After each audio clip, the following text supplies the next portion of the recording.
Alankode Radhakrishnan sir, വേദിയിലെ മറ്റ് സമാഗമനികരെ, പ്രിയമുള്ളവരെ, അധ്യക്ഷപ്രസംഗം ചെറിയ ചില വിചാരങ്ങൾ പങ്കിടാം എന്നാണ് ആഗ്രഹിക്കുന്നത്. ചിലപ്പോഴവ വലുതും ആയി മാറാം. നമുക്ക് പട്ടാളത്തിൽ പോയ 3 കഥാകാരന്മാരാണ് പ്രധാനമായും ഉള്ളത്. കോവിലനും നന്ദനാരും പാറപ്പുറവും. കൗതുകരമായൊരു കാര്യമുണ്ട്, പലരും മറന്നു പോകുന്നൊരു കാര്യമുണ്ട്. ഈ വർഷം നന്ദനാരുടെ ജന്മശതാബ്ദി വർഷമാണ്. ആളത് അറിയുന്നില്ല. പെട്ടെന്ന് പിരിഞ്ഞുപോയ ആളാണ് നന്ദകുമാർ. നന്ദനാര് 48 വയസ്സ് വരെ ജീവിച്ചു. 3 പേരും പട്ടാളക്കാരാണ്. പട്ടാളം എന്ന് പറഞ്ഞാൽ എന്താണ്? ഈ ചോദ്യത്തിന് കോവിലൻ നൽകുന്ന ഒരു ഉത്തരവുണ്ട്. കോവിലൻ പറയുന്നത് പട്ടാളം എന്ന് പറയുന്നത് ദ്വീപാണ് എന്നാണ് കോവിലന്റെ ഒരു വാദഗതി. ദ്വീപ് എന്ന് പറയുമ്പോൾ നമുക്കറിയാം, അതൊരു ഒറ്റപ്പെട്ടു പോയ അവസ്ഥയാണ്. കോവിലന്റെ വാചകം എങ്ങനെയാണ്? വാഴത്തടിയിൽ ഒച്ച മോളിലേക്ക് പോകും പോലെയാണ് പട്ടാള ബാരക്കിലെ ജീവിതം. അത്രമാത്രം ഒച്ചിഴയുന്ന പോലെ, അത്രമാത്രം പതുക്കനെ ഇഴയുന്ന ഒരു ജീവിതമാണ് പട്ടാള ബാരക്കിലുള്ളത്. അതായത് പട്ടാളം ചലനമേ ഇല്ലാത്ത ജീവിതമാണ്. എല്ലാ ദിവസവും ഒരേ മാതിരിയുള്ള ജീവിതം. എല്ലാ ദിവസവും ഒരേ മാതിരിയുള്ള ജീവിതം.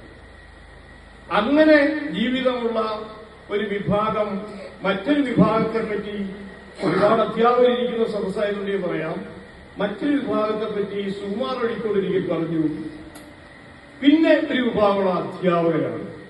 എല്ലാ ദിവസവും ഒരേ മാതിരിയുള്ള ജീവിതം. ഈ വർഷം പഠിപ്പിച്ച മാക്രോ എക്കണോമിക്സിന്റെ ബുക്ക് കൊണ്ടുവന്ന് തന്നെ 20 വർഷവും പഠിപ്പിച്ച് റിട്ടയർ ചെയ്തു പോകുന്നതാണ് അഴീക്കോട് മാഷ്ടാണ്. പക്ഷെ ആ അധ്യാപകരുടെ അവസ്ഥ ഇപ്പം മാറിയിട്ടുണ്ട് കേട്ടോ. ഇപ്പം പഠനത്തിന്റെ രീതിയൊക്കെ മാറി. പഠിപ്പിക്കുന്ന ആ ഒരു പുസ്തകത്തിൽ മാത്രമല്ല ഒതുങ്ങി നിൽക്കുക അധ്യാപകർക്ക്. അതുകൊണ്ട് വലിയ വിദ്യാഭ്യാസ നിരീക്ഷകന്മാര് ഈ ക്ലാസ് മുറിയെ പട്ടാള ക്യാമ്പിനോട് ഉപമിച്ചിട്ടുണ്ട്. ഇന്നത് പറ്റില്ല. എന്തായാലും ഞാൻ പറഞ്ഞു വന്ന ഇതാണ്, ചലനമേ ഇല്ലാത്ത ഒരു ജീവിതം, അതാണ് പട്ടാളം. ചലനമേ ഇല്ലാത്ത ജീവിതം, വല്ലാത്തൊരു നിശ്ചലത, അതാണ് പട്ടാളം. അവർ ചില അഭയരൂപങ്ങളിലെത്തി. ഈ പട്ടാളാവസ്ഥയെ, ഈ നിശ്ചലാവസ്ഥയെ എങ്ങനെ അതിജീവിക്കും? നന്ദനാർ കുട്ടിക്കാലത്തേക്കാണ് പോയത്. നന്ദനാരുടെ കഥകൾ വായിച്ചിട്ടുള്ളവർക്കറിയാം, ഉണ്ണിക്കുട്ടന്റെ ലോകങ്ങളിലേക്കാണ് പോകുന്നത്. എന്റെ ഒരു സുഹൃത്ത് കൊണ്ട് പറഞ്ഞൊരു കാര്യം, നമ്മൾ ഈ കാണുന്ന ഈ ദേശത്തനിമകളിലേക്കാണ്. ഒരു കൂളിംഗ് ഗ്ലാസ് എടുത്ത് കൊടുത്തു കോവിലിനൊരിക്കല് വൈക്കം മുഹമ്മദ് ബഷീർ.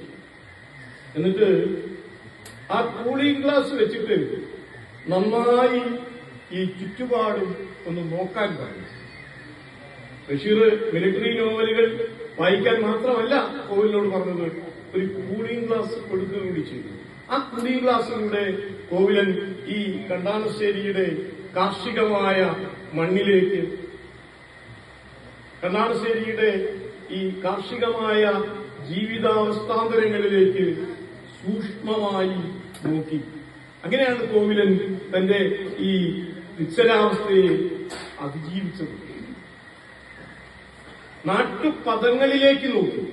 നാട്ടിലേക്ക് മാത്രമല്ല, ഈ നാട്ടിൽ മാത്രമുള്ള പദങ്ങളിലേക്ക്. ഇത് പ്രാദേശിക പദങ്ങളൊന്നും അല്ല കേട്ടോ കോവിലിന്റെ. നമ്മൾ പലപ്പോഴും പ്രാദേശിക ചരിത്രം എന്ന് പറയുമ്പോൾ തൃശ്ശൂരിന്റെ അങ്ങനെയൊന്നുമില്ല. കണ്ടാണശ്ശേരി എന്ന് പറയുന്ന ഈ ചെറിയ മൈക്രോ സ്പേസിലെ പദങ്ങളാണ് കോവിലൻ നോക്കിയത്. അങ്ങനെ മലയാളത്തിൽ ഏതെങ്കിലും എഴുത്തുകാർ നോക്കിയിട്ടുണ്ടോ എന്ന് സംശയമാണ്. എഴുത്തുകാരുടെ രചനകളിൽ അത് വരുന്നുണ്ടാവും, പക്ഷേ ഇത്ര സൂക്ഷ്മമായിട്ട് ആ പ്രദേശത്തെ വാക്കുകളിലേക്ക് പോകും. തോറ്റങ്ങൾ എന്ന് പറയുന്ന ഒരു നോവലുണ്ട്, കോവിലന്റെ ആദ്യകാല രചനയാണ്. ആ രചനയില് ഈ കണ്ടാണശ്ശേരിയിലെ നെൽപ്പാടങ്ങളെ പറ്റി പറയുന്നുണ്ട്. നെൽപ്പാടത്തിന്റെ ഉടമയാര് എന്ന് ചോദ്യത്തിന് കോവിലൻ പറയുന്ന ഉത്തരം, ഈ നെൽപ്പാടത്തിന്റെ ഉടമ അമ്മ ദൈവങ്ങളാണ്. അതായിരുന്നു കോവിലന്റെ ധാരണ. ഇതാണ് കോവിലൻ നോക്കുന്നത് നാട്ടുപദങ്ങളിലേക്ക് മാത്രമല്ല, നാട്ടിന്റെ മിത്തുകളിലേക്ക്, ഐതിഹ്യ രൂപങ്ങളിലേക്ക്. ചേർന്നാട്ടമ്മേ പൊന്നമ്മേ പുഞ്ചയിറക്കാൻ പോകുന്നേ, ഇതിവിടെയുള്ള കാളതലിപ്പാട്ടാണ്. ഈ കാളതലിപ്പാട്ടില് ഈ വിശ്വാസമുണ്ട്, അമ്മ ദൈവത്തിൻ്റെതാണ് ഈ നാട്, ഈ പ്രദേശം. ആ ഒരു ബോധം മിത്തിലേക്ക്, ഐതിഹ്യ രൂപങ്ങളിലേക്ക്, പാരമ്പര്യത്തിലേക്ക് ഒക്കെ ഒരു പിന്തിരിഞ്ഞു നടത്തം കോവിലിനുണ്ടായിരുന്നു. കോവിലിലേക്ക് കടന്നു വരുമായിരുന്നു. ഞാൻ താളത്തിന്റെ കാര്യം പറഞ്ഞില്ലേ, കെ പി ശങ്കരൻ മാഷ് പറയുന്നൊരു കാര്യമുണ്ട്. കോവിലിന്റെ താളം ഈ ഒഴുകി ഇങ്ങനെ ഈ താൻ ഒഴുകി കുത്തി ഒഴുകി. കോവിലൻ കെ പി ശങ്കരൻ മാഷ് വളരെ കൗതുകരമായ കാര്യം പറയുന്നുണ്ട്. കോവിലൻ തീവണ്ടിയുടെ താളത്തിൽ ഒരു കഥ എഴുതിയിട്ടുണ്ട്, ബോർഡ് ഔട്ട് എന്ന് പറയുന്ന കഥ. തീവണ്ടിയുടെ താളത്തിൽ അദ്ദേഹം പറയുന്നൊരു കാര്യം, കുട്ടിപ്പട്ടര് ചത്തയെ പിന്നെ ചക്കത്തുണ്ടും തിന്നിട്ടില്ല. ഇങ്ങനെയാണ് തീവണ്ടി പോകുന്നത്. കുട്ടിപ്പട്ടര് ചത്തയെ പിന്നെ ചക്കത്തുണ്ടും തിന്നിട്ടില്ല. അതേ താളത്തിലൊരു കഥയുണ്ട്. അപ്പൊ ഈ താളം എന്ന് പറയുന്നത് കോവിലന്റെ ഹൃദയം തന്നെയായിരുന്നു. എന്തായാലും നാട്ടുവൈദ്യം കോവിലിന്റെ ഇതിനകത്തേക്ക് കടന്നു വരുന്നു. വെറും ശരീരം മാത്രമായി പോയ ഭടൻ എന്ന പട്ടാളത്തിൽ നിന്നുമാണ് ഒരു ദേശത്തിന്റെ സാംസ്കാരിക സമൃദ്ധിയെ പകരം വയ്ക്കുന്നത്. എന്തായാലും കോവിലിനെ വീണ്ടും വീണ്ടും വായിക്കാൻ പ്രേരണയാവണം ഈ മീറ്റിംഗ്. പുതിയ തലമുറയോട് പറയാനുള്ള കാര്യം, വീണ്ടും വീണ്ടും വായിക്കുക. കോവിലിനെ അതിസൂക്ഷ്മം അപഗ്രഥിച്ച് കാവ്യാത്മകമായി നിങ്ങളോട് സംസാരിക്കാൻ കഴിയുന്ന ഒരാളാണ് ഇന്ന് ഈ വേദിയിലെ മുഖ്യ പ്രാസംഗികൻ ആലങ്കോട് ലീലാകൃഷ്ണൻ സാർ. അപ്പൊ അതെല്ലാം കേട്ടിട്ട് ഈ പുതിയ വായനയിലേക്ക് കടക്കണം.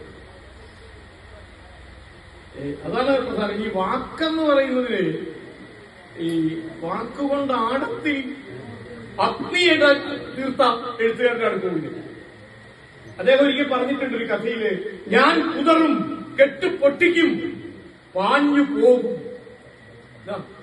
ഇതാണ് നമുക്ക് നമ്മുടെ ജീവിതത്തിൽ ഏറ്റെടുക്കേണ്ടത്. ഞാൻ കുതറും കെട്ടുപൊട്ടിക്കും പാഞ്ഞു പോകും. ഒരു കഥയുടെ പേര് ഒരു കഷ്ണം അസ്ഥി എന്നാണ്. അത്രയ്ക്ക് മൃദുല തരളിത മാർദ്ദവമുള്ള ഒന്നല്ല കോവിലും. അതുകൊണ്ടാണ് പേര് നോക്കൂ, അസ്ഥിയാണ്. അസ്ഥിയുടെ കനവും തീവ്രതയുമുള്ള കത്തുന്ന അനുഭവങ്ങൾ, അതായിരുന്നു കോവിലും. ആ അനുഭവങ്ങൾ കൂടി നമുക്ക് വേണം, റീലുകൾ മാത്രം പോരാ. അസ്ഥിയുടെ കനവും അസ്ഥിയുടെ തീവ്രതയുമുള്ള അനുഭവങ്ങൾ. നിങ്ങൾക്ക് നിങ്ങളുടെ ജീവിതത്തിൽ 60 70 വയസ്സുവരെ മരിക്കുന്നതിനകം കുറച്ച് അനുഭവങ്ങളെ ഉണ്ടാകും. പക്ഷേ കൂടുതൽ അനുഭവങ്ങൾ വേണമെങ്കിൽ ഒറ്റ മാർഗമേ ഉള്ളൂ, വായന.